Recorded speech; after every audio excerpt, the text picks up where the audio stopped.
Hello बच्चों। तो इस वक्त ऑलमोस्ट सारे स्कूल्स में हाफ ईयरली या कुछ और एग्जाम चल रहा है, ओके। या किसी किसी स्कूल में एग्जाम बहुत ही जल्दी नेक्स्ट एक महीने में होने वाला है, इजंट इट। तो एग्जाम से पहले हम लोग कैसे प्रिपेयर करें, जो लास्ट एक मंथ है एग्जाम से पहले, वहां पर कैसे प्रिपेयर किया जाए ताकि हमें 90% एंड अबव मार्क्स मिले, ओके। तो इसके बारे में आज थोड़ा डिस्कस करेंगे। देखो, how to study physics before exam to score 90% and above, okay. तो बहुत ही ज्यादा इंपॉर्टेंट वीडियो होने वाला है जहां पर एक रोड मैप दिया जाएगा टू अचीव सक्सेस, ओके। तो अच्छे से कंसंट्रेट करके सुनो। तो देखो बच्चों, सबसे पहले हम सबको पता है physics is the most conceptual subject. तो अभी के जमाने में 9, 10, 11, 12 किसी भी क्लास में जो भी क्वेश्चंस आने वाला है वहां पर ज्यादा से ज्यादा एप्लीकेशन बेस्ड क्वेश्चन होगा। तो ये तो बच्चों दिमाग में बिठा लो, डेफिनेशन, डेरिवेशन, इन सब से कहीं ज्यादा application based questions and numericals आएगा, ओके। तो ये दोनों सबसे ज्यादा आएगा, application based questions and numericals. Even जो डेफिनेशंस अब के जमाने में आता है, अभी जो डेफिनेशंस हम लोग देते हैं टीचर्स, तो डेफिनेशन भी एकदम सिंपल डेफिनेशन नहीं होता, ओके।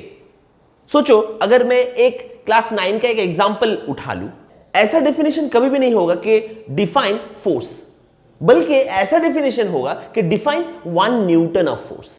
या क्लास 12 में पूछा जाए डिफाइन मैग्नेटिक फील्ड, ऐसा कभी नहीं आएगा। हालांकि डिफाइन 1 टेस्ला ऐसा कभी कभी आ सकता भी है, ओके।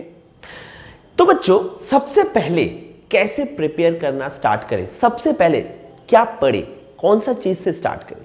तो बच्चों, सबसे ज्यादा प्रायोरिटी लिस्ट में जो सबसे ऊपर रहेगा हमारा, that will be formulas.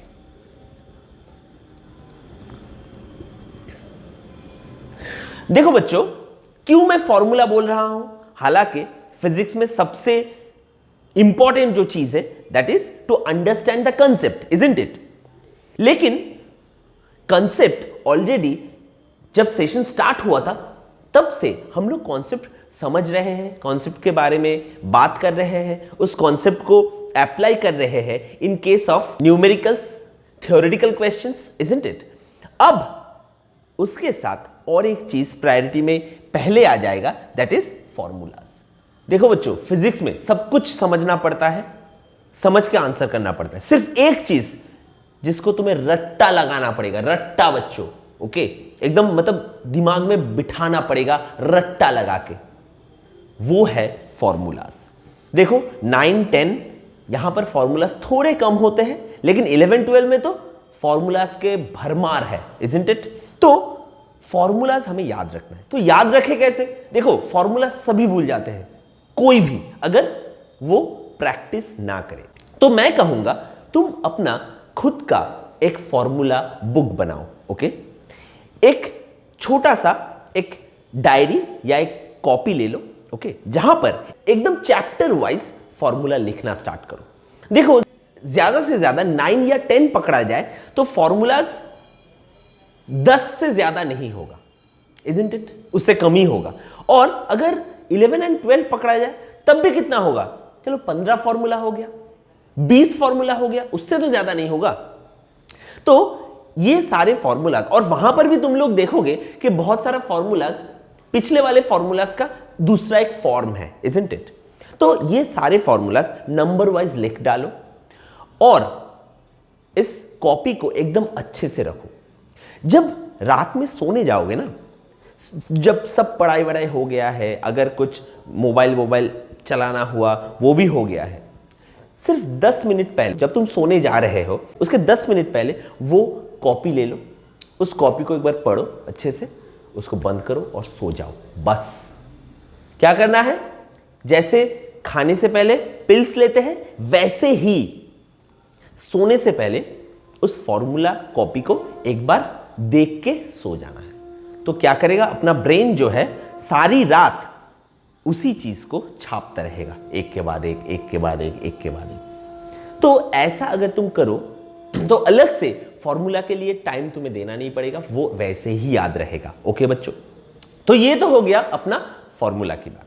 Next, अगर एक बार फॉर्मूला याद हो गया, इसके बाद आता है न्यूमेरिकल्स, जो कि न्यूमेरिकल्स तुम ऑलरेडी प्रैक्टिस कर रहे हो, इसके पहले भी कर रहे थे, अभी भी कर रहे हो। उसके साथ साथ और एक चीज आता है बच्चों, which is application based question.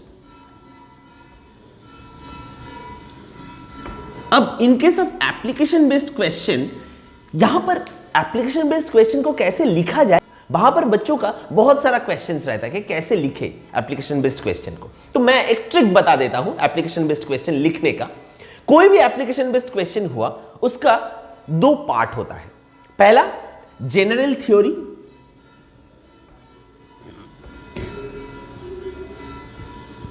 और दूसरा how the above general theory applied in the given case। मतलब, तो देखो बच्चों, एप्लीकेशन बेस्ड क्वेश्चन में दो पार्ट, जनरल थ्योरी एंड उस जनरल थ्योरी को तुम कैसे, जो प्रेजेंट सिनेरियो दिया जाएगा क्वेश्चन में, वहां पर कैसे अप्लाई करोगे, ये दोनों पार्ट में ये डिवाइडेड रहेगा। जनरल थ्योरी क्या होगा? जनरल थ्योरी हो सकता है ये एक फॉर्मूला हो सकता है, या कोई लॉ या प्रिंसिपल हो सकता है, इजंट इट, या कोई स्टेटमेंट हो सकता है, logical statement, okay, from the concept. और जो प्रेजेंट केस दिया गया है क्वेश्चन में, वहां पर कैसे वो फॉर्मूला यूज हो रहा है, वो हम लोगों को बताना है। एम आई क्लियर बच्चों? तो एक एग्जाम्पल के तौर पे तुम लोगों को दिखाता हूं। अगर ऐसा पूछा जाए कि एक इंसान एक बोट के ऊपर खड़ा हुआ है, ओके, ऐसे बोट के ऊपर वो खड़ा हुआ है, ओके, और ये है अपना नदी का किनारा, ओके, तो ये है पानी, ओके। अगर यहां से ये इंसान किनारे की तरफ जंप करे, क्यों बोट पीछे की तरफ जाता है? तो ऐसा टाइप क्वेश्चन होता है एप्लीकेशन बेस्ड क्वेश्चन, जहां पर तुम्हें कॉन्सेप्ट को अप्लाई करना पड़ता है to answer the question, okay. तो यहां पर सबसे पहले तुम्हें यह सोचना है कि ये जो क्वेश्चन तुम आंसर करोगे, ये किस कॉन्सेप्ट के ऊपर बेस्ड होगा। जैसे यहां पर हम लोग एक लॉ बोल सकते हैं कि मोमेंटम कंजर्वेशन, ओके। हम ऐसा बोल सकते हैं कि if no force is acting from outside, अगर बाहर से कोई भी फोर्स एक्ट नहीं हो रहा है, तो मोमेंटम विल रिमेन कंजर्व्ड। ये हो गया अपना जनरल थ्योरी। अगर बाहर से कोई भी फोर्स अप्लाई नहीं हो रहा है तो मोमेंटम कंजर्व रहेगा।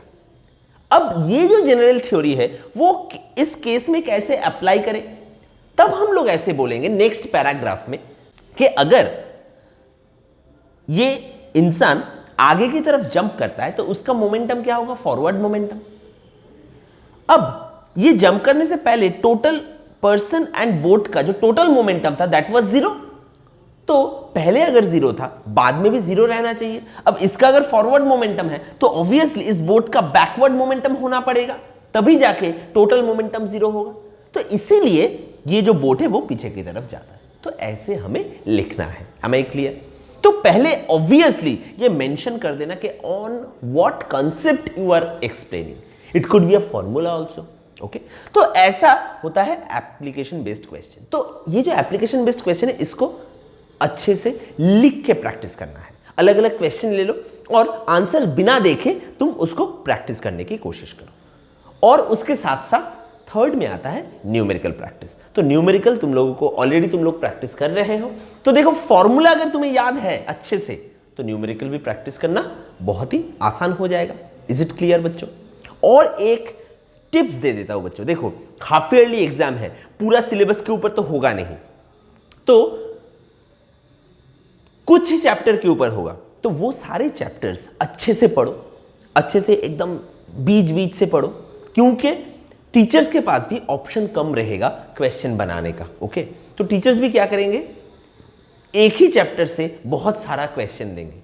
और एक बात बच्चों, ये जो लास्ट के कुछ क्लासेस होंगे ना, वो तुम किसी भी स्कूल से हो, अच्छे से बहुत ही ध्यान से टीचर को सुनो और टीचर के कहीं हर बात जो भी वो बोल रहा है कि ये चीज इंपॉर्टेंट होगा, ये ज्यादा आने की चांसेस है, ऐसा टाइप एक न्यूमेरिकल आ सकता है, उसको अच्छे से सुनो और नोट डाउन कर लो बच्चों। इससे तुम्हें एक रोड मैप मिल जाएगा कि क्या ज्यादा वेटेज दिया जा रहा है, कहां पर किस क्वेश्चन में ज्यादा वेटेज दिया जा रहा है। एम आई क्लियर बच्चों?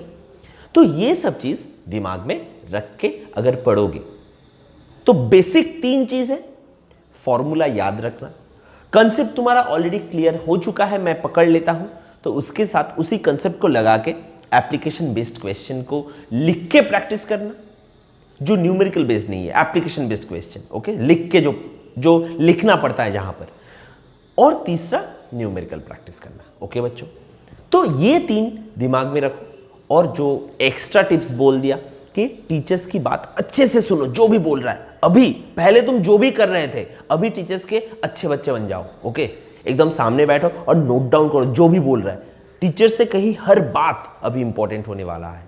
ओके, तो ऐसे करके तुम अगर पढ़ोगे तो ऑब्वियसली 90% लाना बहुत बड़ी चीज नहीं है फिजिक्स में, लेकिन ये प्रोसेस फॉलो करना पड़ेगा। So it's kind of smart work, not a hard work. Okay, am I clear बच्चों?